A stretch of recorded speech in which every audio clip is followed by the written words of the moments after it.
दुनिया को दारुल इम्तिहान बताया है, यानी दुनिया इम्तिहान और आजमाइश की जगह है। और इंसानों की पैदाइश और इंसानों का दुनिया के अंदर आना, इंसानों की हयात और मौत, इसका मकसद ही आजमाइश और इम्तिहान के लिए है। जैसा कि अल्लाह तबारक व तआला ने इरशाद फरमाया है कि तबारकल्लज़ी बियदिहिल मुल्क व हुवा अला कुल्लि शैइन क़दीर अल्लज़ी खलक़ल मौत वल हयात लियब्लुवकुम अय्युकुम अहसनु अमला, कि अल्लाह हर चीज़ पर कादिर है और अल्लाह वो है जिसने हयात और मौत को पैदा किया है। लियब्लुवकुम, ताकि तुम्हें आजमाए, तुम्हारा इम्तिहान ले कि तुम में कौन अच्छा अमल करता है, कौन बुरा अमल करता है। तो गोया कि अल्लाह ने सूरह मुल्क की इस दूसरी आयत के अंदर ये बतला दिया कि हयात और मौत, इसका मकसद ही आजमाइश है, इम्तिहान है, इब्तिलाए आजमाइश है। हम और आप इस दुनिया में इम्तिहान के लिए, आजमाइश के लिए भेजे गए हैं। हर दौर में, जिस ज़माने में भी अल्लाह के नेक बंदे रहे हैं, हर दौर में इंसान को इम्तिहानों से गुज़रना पड़ा है, आजमाइशों से गुज़रना पड़ा है। कुरान करीम में सूरह बकरा के अंदर एक आयत है, उसके अंदर अल्लाह तबारक व तआला ने फरमाया कि अम हसिबतुम अन तदखुलुल जन्नता, अम हसिबतुम, क्या तुम लोगों का ख्याल है, अन तदखुलुल जन्नता, कि यूं ही जन्नत में दाखिल हो जाओगे, फ्री में, मुफ्त में जन्नत में दाखिल हो जाओगे। अम हसिबतुम अन तदखुलुल जन्नता, तुम लोग बगैर मेहनत, बगैर मुशक्क़त, बगैर मुसीबत झेले, बगैर तकलीफ़ें उठाए जन्नत में यूं ही जाना चाहते हो, दाखिल होना चाहते हो। वलम्मा यअतिकुम मसलुल लज़ीना खलौ मिन क़ब्लिकुम, हालांकि तुम्हारे ऊपर वो हालात नहीं आए हैं जैसे कि तुमसे पहली उम्मतों पर हालात आए थे, यानी जैसे उनको आजमाया गया, जैसी उन्हें मशक्क़तें बर्दाश्त करनी पड़ी, तकलीफ़ें उठानी पड़ी और मुसीबतों का सामना करना पड़ा, तुम्हारे ऊपर तो वो हालात अभी आए ही नहीं हैं। मस्सतहुमुल बअसा वद्दर्रा, उन्हें सख्तियाँ पहुँची, वद्दर्रा, उन्हें परेशानियाँ पहुँची, उन्हें सख्तियों से आजमाया गया, उन्हें तकलीफ़ों से गुजारा गया। वज़ुल्ज़िलू, उन्हें झंझोड़ा गया, उनके ईमान को परखा गया, मुसीबतों से उन्हें हिलाया गया, जुम्बिशें दी गई, दुनिया की मुसीबतें पहुंची, दुनिया की तकलीफ़ें पहुंची, और ऐसी ऐसी मुसीबतें पहुंची कि हत्ता यक़ूल अर्रसूलु वल्लज़ीना आमनू मअहू मता नस्रुल्लाह, यहाँ तक कि रसूल भी उस दौर के और उसके साथ जो ईमान वाले थे वो भी कहने लगे कि मता नस्रुल्लाह, अल्लाह की मदद कब आएगी। ऐसे हालात से दो चार होना पड़ा, उन्हें तकलीफ़ें देनी पड़ी।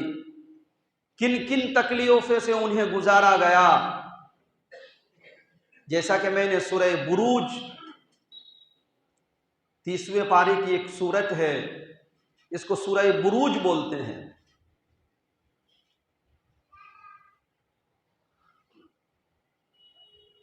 इनके शुरू की चंद आयत मैंने तिलावत की है। इसके अंदर ऐसा ही एक वाक़या मज़कूर है। मुस्लिम शरीफ की हदीस है कि पहले ज़माने में एक बादशाह था और पहले ज़माने से मुराद तकरीबन अल्लाह के रसूल सल्लल्लाहु अलैहि वसल्लम से 70 साल पहले यमन का एक इलाका है जिसको नजरान कहा जाता है।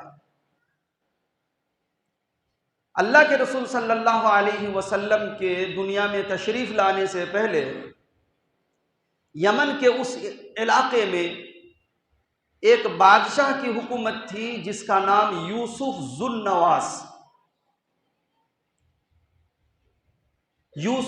जुन्नवास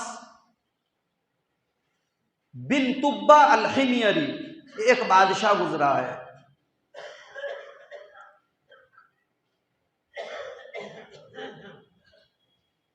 इस बादशाह के दरबार में एक जादूगर रहता था। मुस्लिम शरीफ की हदीस है, अल्लाह के रसूल ने खुद इसको बयान फरमाया।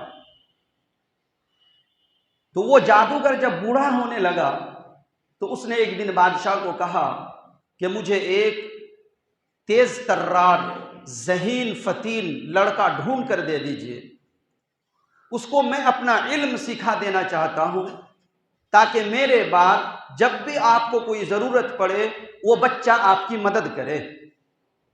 बादशाह ने ढूंढ कर एक होनहार तेज तर्रार लड़का उसकी खिदमत में, उस जादूगर की खिदमत में दे दिया।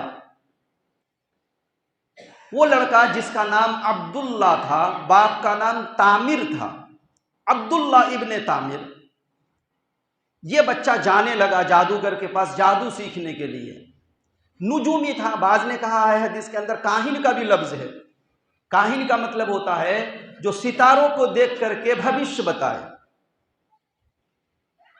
तो ये काहिन के पास, उस जादूगर के पास जाता था इल्म सीखने के लिए। जिस रास्ते से गुजर कर जाता था उस रास्ते में एक गिरजाघर था, सुमा उसको अरबी के अंदर कहा जाता है। उसके अंदर एक आबिद रहता था जो सच्चे माने में ईसा अलैहिस्सलाम का फरमाबरदार था। हमारे नबी सल्लल्लाहु अलैहि वसल्लम के तशरीफ लाने से 70 साल पहले, और उस वक्त वही सच्चा धर्म था, दीन इस्लाम वही था। तो ये बच्चा जब भी जाता रुक कर उस आबिद की इबादत को देखता। कभी आबिद बाइबल इंजील पढ़ रहा होता तो वो बच्चा उसके करीब बैठ करके उस किताब को सुनता। उसको जो है उस पादरी का मजहब और उस पादरी की बातें समझ में आने लगी और उसको अच्छा भी लगने लगा। उसको यकीन हो गया कि यकीनन जो ये पादरी राहिब है, ये जो राहिब है इसका मजहब यकीनन सच्चा है, और ये जो मुझे तालीम दे रहा है तो ये रोजाना आते जाते वक्त निकाल करके उसके पास बैठता। जादूगर पूछता कि भाई लेट आ गए, बोला घर में था। घर वाले पूछते कि भाई तुम जादूगर के पास से निकले लेकिन देर में पहुंचे, तो बोला रास्ते में देर हो गई। इस तरह करते करते कुछ दिन चलता रहा। कुछ दिन के बाद एक दिन रास्ते से गुजर रहा था तो देखा कि एक बहुत बड़ा एक जो है जानवर, हदीस में लफ्ज है कि शेर अल असद, एक शेर जो है रास्ते के बीच में बैठा हुआ है और जाने का वही रास्ता है। उधर भी लोगों की भीड़ है, इधर भी लोगों की भीड़ है। दोनों में से, दोनों रास्तों के अतराफ में से कोई किधर भी नहीं जा रहा। सारे लोग परेशान। कुछ देर ये भी खड़ा रहा। उसके बाद ये सोचा कि चलो अच्छा तरीका है, अब देखते हैं कि जादूगर जो हमें बताता है वो सच्चा है ना ये राहिब बताता है वो सच्चा है। उसने एक छोटा सा पत्थर उठाया और पत्थर उठा करके कहा कि अगर मुझे राहिब पादरी जो तालीम देता है, अल्लाह की किताब इंजील पढ़ाता है, अगर वो सच्चा है, अल्लाह की तरफ से है, तो मैं जो ये पत्थर फेंक कर मार रहा हूं इससे वो शेर मर जाए। और अगर साहिर काहिन जादूगर सच्चा है तो ये शेर ना मरे। बस उसने ये पत्थर उठा करके जैसे ही मारा, अल्लाह तबारक व तआला ने उस शेर को खत्म कर दिया। अब इस बच्चों को समझ में आ गया कि पादरी जो हमें सिखा रहा है ये इनकी तालीम सच्ची है, इसके अंदर सदाकत है।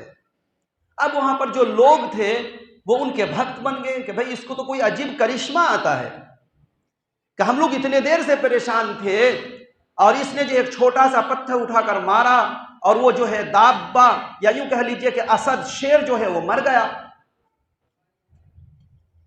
ये बात चारों तरफ फैल गई। एक अंधा उसको भी मालूम हुआ तो वो अंधा इस बच्चे के पास आया और आकर के कहने लगा कि मुझे मालूम हुआ है कि तुम्हें कोई अजीब इल्म आता है, तुम कोई करिश्मा जानते हो। जब ऐसी बात है तो मेरी आंख ठीक कर दो। उसने कहा कि मैं इल्म जानता हूं, करिश्मा मेरे हाथ में नहीं है, लेकिन अगर तुम्हारी आंख ठीक हो जाए, मैं अल्लाह से दुआ करके ठीक करा दूं तुम्हारी आंख, तो तुम ईमान ले आओगे। उसने कहा बिल्कुल, अगर मुझे आंख मिल जाए तो मैं ईमान क्यों ना लाऊं। उस बच्चे ने अल्लाह से दुआ की, अल्लाह तबारक व तआला ने उस अंधे की आंख को दुरुस्त कर दिया, ठीक कर दिया, वो ईमान ले आया। ये बात बादशाह तक पहुंच गई। यूसुफ जुन्नवास बिन तुब्बा अल-हिमयरी, इसको बड़ा गुस्सा आया कि बच्चे को मैं जादू सीखने के लिए भेजता था और ये जाकर के पादरी के पास क्या सीख लिया। और कहीं ऐसा ना हो कि आज एक आदमी ईमान लाया है, इसके आमाल को देखकर, इसकी करामत को देखकर आगे चलकर कोई और लोग ना ईमान ले आए। चूंकि जो अल्लाह के नाफरमान होते हैं, मुशरिक होते हैं, काफिर होते हैं, वो हमेशा ईमान वाले से डरते हैं, ईमान की ताकत से डरते हैं। तो बादशाह को फिक्र लाहिक हुई, उसने बच्चे को भी गिरफ्तार करवाया, अंधे जो अभी सही सालिम बन गया था उसे भी गिरफ्तार करवाया और पादरी को भी पकड़वाया। सारे दरबारियों के सामने उस पादरी को और उस अंधे आदमी को तो कत्ल करवा दिया कि इन दोनों को कत्ल कर दो। और बच्चे के बारे में हुक्म दिया कि इसे एक ऊंचे पहाड़ पर लेकर जाओ और ले जा करके उसको पहाड़ के ऊपर से नीचे गिरा दो। हुकूमत के कारिंदे, हुकूमत के फौजी लोग उस बच्चे को पकड़कर एक ऊंचे पहाड़ पर लेकर के गए और उस बच्चे को नीचे गिराना चाहा। वो लोग गिराना चाह रहे थे लेकिन वही लोग नीचे गिर गए और बच्चा सही सालिम वापस आ गया। अल्लाह ने उस बच्चे की, उस ईमान वाले बच्चे की जान बचा ली। अब्दुल्ला इब्ने तामिर, ये बच्चा बादशाह के पास हाजिर हो गया। बोला तुम्हारे साथी, बोला वो सारे के सारे पहाड़ से गिरकर मर गए और अल्लाह ने मुझे बचा लिया। फिर कुछ लोगों को बादशाह ने हुक्म दिया कि इसे इस मर्तबा किश्ती में बिठा करके, नाव में बिठा करके दरिया में ले जा करके बीच दरिया में उसको छोड़ देना। सारे लोग लेकर के गए और बीच दरिया में उसको डुबोना चाहा। तूफान आया और कश्ती उलट गई। ये सारे लोग जो उसको डुबोने के लिए गए थे वो सारे डूब गए। बच्चा सही सालिम वापस आ गया। बादशाह परेशान। अब्दुल्ला इब्ने तामिर ने कहा कि देखो तुम मुझे मार नहीं सकते हो, इसलिए कि मेरा यकीन है कि मौत और हयात अल्लाह के हाथ में है। अल्लाह जब तक मौत ना दे तब तक कोई किसी को मार नहीं सकता है। लेकिन हां, मैं एक तरीका बतलाता हूं, अगर इस तरीके से तुम मुझे मारोगे तो मैं मर जाऊंगा। बोला वो कौन सा तरीका है? बोला एक मैदान में तमाम लोगों को जमा करो और जमा करने के बाद एक तीर अंदाज को बुलाओ और तीर अंदाज मेरा निशाना लेकर के कहे, जब वो तीर फेंकने लगे, निशाना लगाए तो कहे बिस्मिल्लाहि रब्बी हाजल गुलाम, इस लड़के के रब के नाम से तीर मार रहा हूं। किसी देवी देवता का नाम लेकर के मुझे मारोगे तो वो तीर मेरा कुछ नहीं कर सकता है। बिस्मिल्लाहि रब्बी हाजल गुलाम। मुस्लिम शरीफ की हदीस है कि उस बच्चे ने यह तरकीब बतलाई कि मुझे बिस्मिल्लाहि रब्बी हाजल गुलाम कहकर तीर मारो, अगर वो तीर मुझे लगेगा तो मैं मर जाऊंगा। बादशाह ने वैसे ही किया।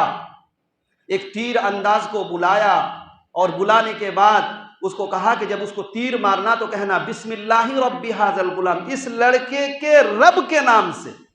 जैसे हम लोग कहते हैं ना बिस्मिल्लाहिर रहमानिर रहीम, बिस्मिल्लाह कहते हैं, बिस्मिल्लाह अल्लाह के नाम से शुरू, जो रहमान है और रहीम है, जो मेहरबानी करने वाला है, रहमत वाला है। इसलिए खाना खाओ, कपड़े पहनो या कोई भी काम करो तो क्या करो, उसको बिस्मिल्लाहिर रहमानिर रहीम पढ़कर शुरू करो।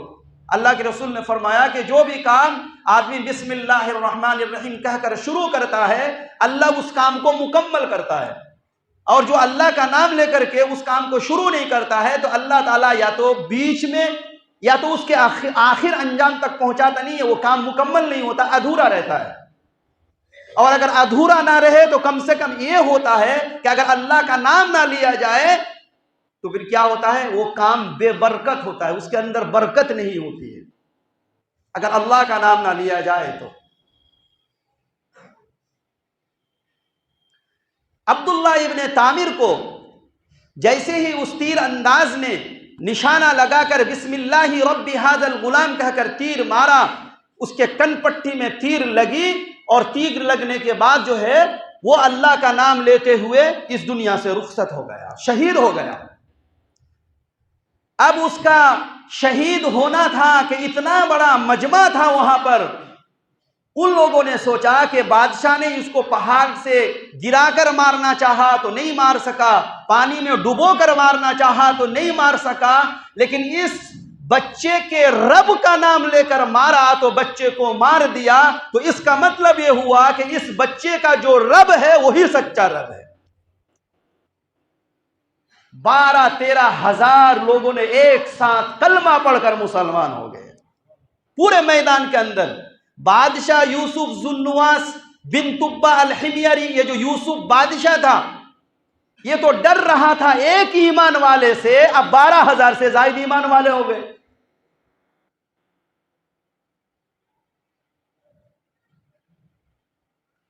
अब इन लोगों की आजमाइश शुरू हो रही है, इम्तिहान शुरू हो रहा है।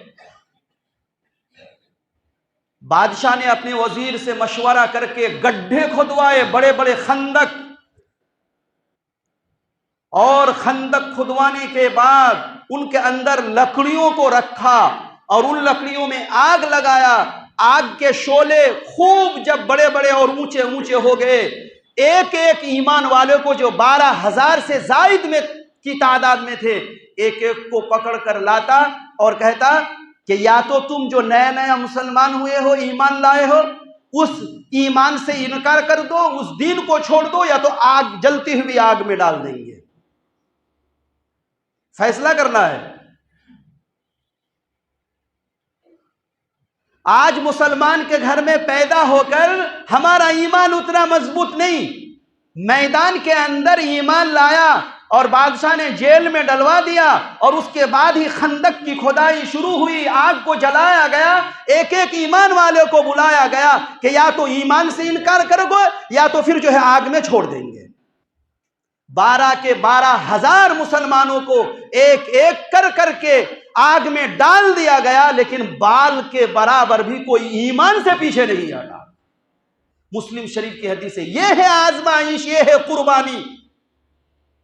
सिर्फ एक औरत जिसके गोद में दूध पीता बच्चा था, जब वो औरत को आखिर में आग में डाला जाने लगा तो उस औरत के दिल में बच्चे की मोहब्बत आई, तो उस बच्चे को अल्लाह तबारक व तआला ने बोलने के लिए सलाहियत दे दी और उस बच्चे ने कहा कि मां, सब्र करने की जरूरत है, ये आजमाइश है, अगर इस आजमाइश से हम गुजर गए तो हमेशा हमेशा के लिए कामयाब हो जाए।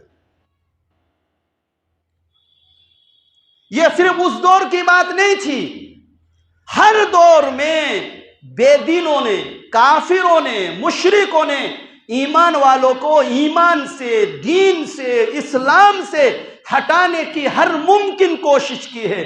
कानून के जरिए से, ताकत के जरिए से, हथियार के जरिए से, मुआशरा और समाजी बाइकाट के जरिए से हर मुमकिन कोशिश की है मोमिनों को पीछे हटाने की। जुर्म क्या है हमारा? वमा नक़मू मिनहुम इल्ला अन युमिनू बिल्लाहिल अज़ीज़िल हमीद। उन ईमान वालों का और हमारा और दुनिया में कयामत तक रहने वाले ईमान वालों का जुर्म यह है कि इल्ला अन युमिनू, कि हम ईमान लाए उस अल्लाह पर जो कायनात के जर्रे जर्रे और गोशे गोशे और कतरे कतरे का मालिक है। सिर्फ जुर्म हमारा यह है कि वो अपने हाथों से बनाए हुए माबूदों को पूजते हैं और हम उस माबूद को पूजते हैं जिसने हमें बनाया है। बस जुर्म यह है। वमा नक़मू। अब क्या हुआ?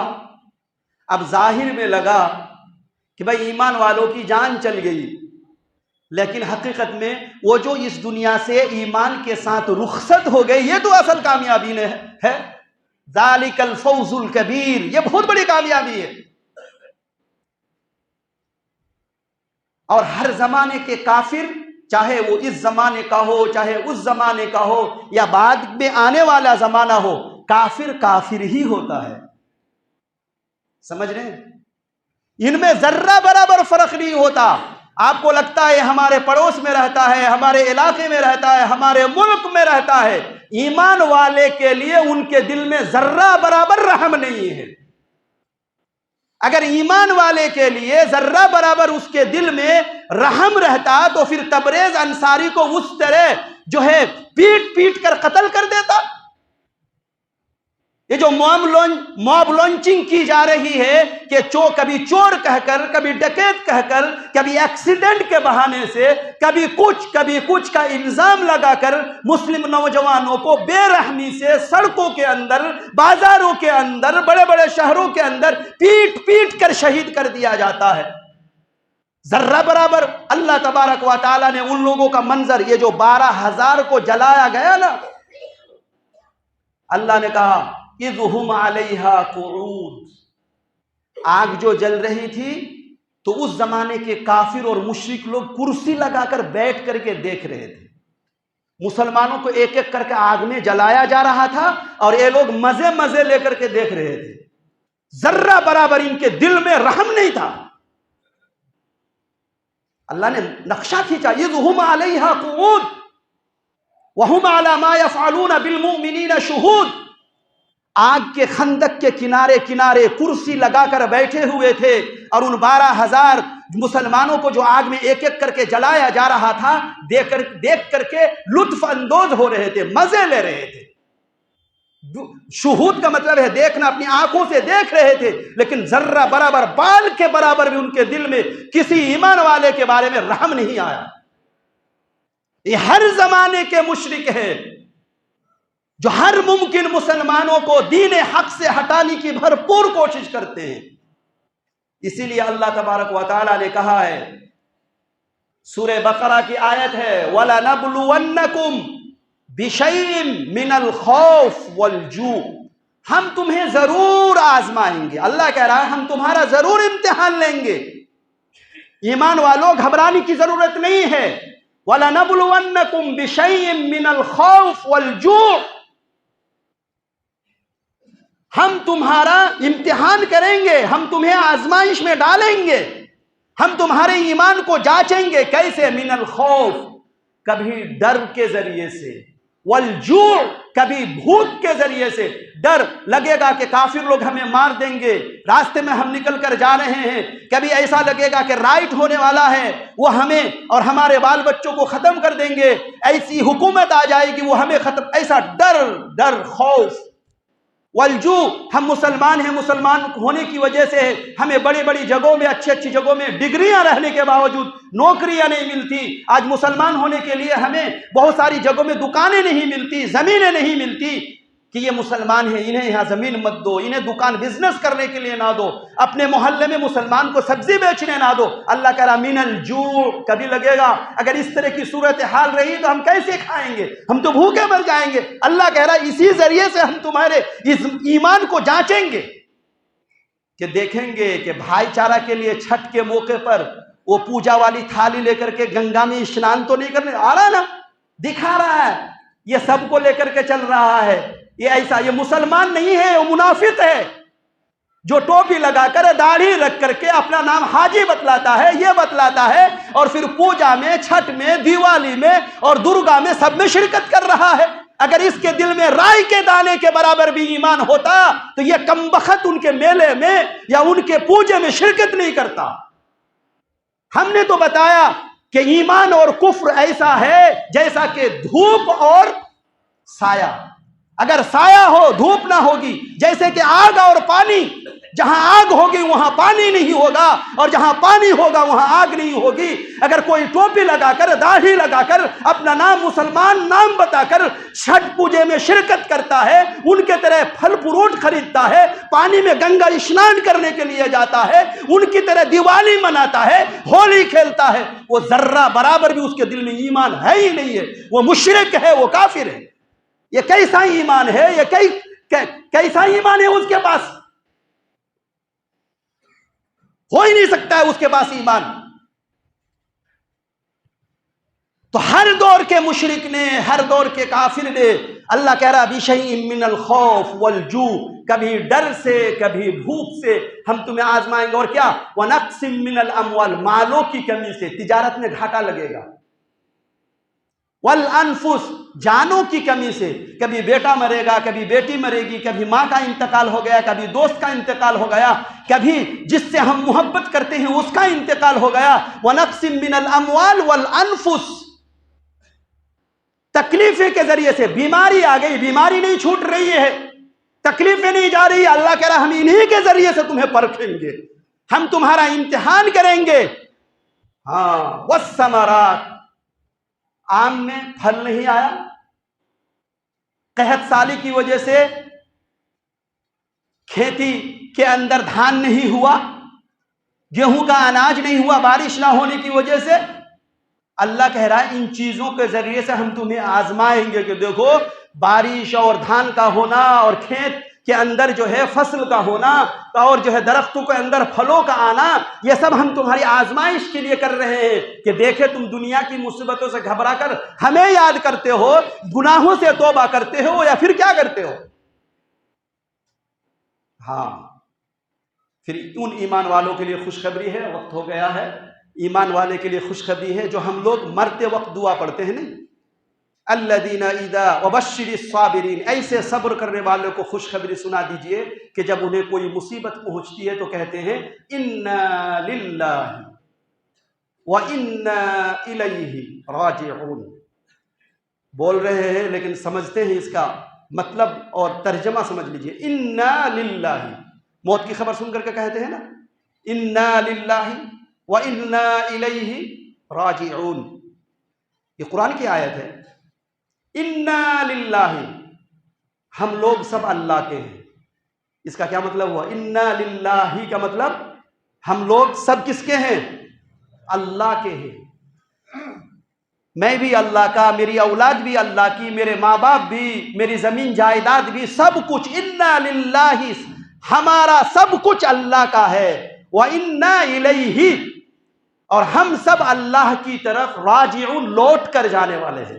आज फुला चला गया, कल हम जाएंगे, ये दुआ है। इसका मतलब कि हम सब लोग अल्लाह के हैं और अल्लाह के तरफ लौट कर जाने वाले हैं। लेकिन जब कोई ये कहता है तो क्या जानते हैं, अगर किसी आदमी को कोई मुसीबत पहुंचती है, जैसे एक हदीस के अंदर है कि जब किसी का बच्चा इंतकाल होता है तो बच्चा इंतकाल, मुस्नद अहमद की हदीस है, बच्चा इंतकाल होता है, फरिश्ता जब जाता है अल्लाह के दरबार में, अल्लाह पूछता है जानने के बावजूद कि फरिश्ते तुमने मेरे बंदे की आंखों की ठंडक और कलीजे के टुकड़े को छीन कर लाया। औलाद होती है ना कलीजे के टुकड़े और आंखों की ठंडक होती है ना। घर में जाते तो अपने बाल बच्चों को ढूंढते हैं, ढूंढते कि नहीं ढूंढते हैं, बाल बच्चों को देखते हैं, छोटी बच्चियां हैं, छोटे बच्चे उन्हें गोद में लेते हैं, जब तक नहीं लेते हैं तो आंखों को ठंडक नहीं मिलती है ना। जिस तरह हम अपने बच्चों को लेते हैं, इसमें एक अपनी तरफ से बढ़ा करके कह रहा हूं, जब आप अपने बच्चे से प्यार मोहब्बत कर रहे हैं तो आप ये भी सोचिएगा कि हम भी कभी बच्चे थे और हमारे माँ बाप ने हमें इसी तरह लाड और प्यार से पाला है। बस इतना याद रखिएगा। कि हमारे बाप ने भी इसी मोहब्बत से हमको पाला है, मेरी माँ ने भी इसी तरह हमें लाड और प्यार से पाला है जिस तरह आज हम अपनी औलाद से मोहब्बत कर रहे हैं। और कोई किसी से अगर मोहब्बत कर रहा है तो कुछ सोचकर कर रहा होगा, कुछ मकसद को लेकर कर रहा होगा। ये जवान होगा हमें कमा कर खिलाएगा, ये जवान होगा हमारा सहारा बनेगा, ये जवान होगा हमें अपने हाथों से लुकमे के जरिए खिलाएगा। हम बीमार होंगे तो मेरी औलाद डॉक्टर की यहाँ लेकर के जाएगी। ये होती है ना। अगर आप अपने माँ बाप के साथ नहीं कर रहे हैं तो आपका बच्चा भी आपके साथ नहीं करेगा। एकदम बराबर सराबर है ये हिसाब। जो अपने माँ बाप को खाने के लिए नहीं देगा उसका बच्चा नहीं देगा खाने के लिए। एकदम माँ बाप के साथ जो जुल्म करेगा, जो अपनी माँ को मार रहा है, गाली दे रहा है, बुढ़ापे में गाली सुनने के लिए तैयार रहना, आपका बच्चा जरूर गाली देगा आपको। और जब तक गाली नहीं देगा आपको मौत नहीं आएगी। ये माँ बाप के साथ जो लोग जुल्म करते हैं वो जब तक जो माँ बाप के साथ किया है मरने से पहले जब तक वो मजा चखेगा नहीं, मरेगा नहीं वो। हाँ, तो क्या उसके कलीजे के टुकड़े को लेकर आए हो? मेरे बंदे ने क्या कहा? अल्लाह पूछता है। उसकी रूह कब्ज करके लेके आए हो? मेरे बंदे ने क्या कहा? बंदे ने कहा, फरिश्ते ने कहा, अल्लाह, उसने यूं कहा, इन्ना लिल्लाहि व इन्ना इलैहि राजिऊन, कि हम लोग सब अल्लाह के हैं और अल्लाह ही की तरफ लौट कर जाने वाले हैं। और कहा अल्हम्दुलिल्लाह रब्बिल आलमीन, सब तारीफ अल्लाह के लिए, अल्लाह जो कर रहा है ठीक कर रहा है। अच्छा ऐसा कहा है? बोला जी ऐसा कहा है। बोला अगर ऐसा मेरे बंदे ने कहा है तो उसके लिए जन्नत के अंदर एक घर बनाओ और उस घर का नाम रखो बैतुल हम्द। बैतुल हम्द रखो, सब्र करने वाले की। अल्लाह ताला, और भी बहुत सारी हदीसें थी लेकिन वक्त इजाजत नहीं देता। सब्र करने की कितनी फजीलत है। तो दुनिया में जैसे भी हालात आए हमें घबराने की जरूरत नहीं है। अल्लाह हमें मजबूत करने के लिए ऐसे हालात को पैदा कर रहा है। हम जो है अल्लाह के इम्तिहान, इसका इम्तिहान समझ करके उनका मुकाबला करने की कोशिश करें और अल्लाह पर भरोसा रखें। अल्लाह ताला मुझे भी, आप लोगों को भी और दुनिया के तमाम मुसलमानों को कुरान और सुन्नत के मुताबिक ज़िंदगी गुजारने की तौफीक अता फरमाए। व आखिर दावाना अनिल हम्दुलिल्लाहि रब्बिल आलमीन। जिन भाइयों ने सुन्नत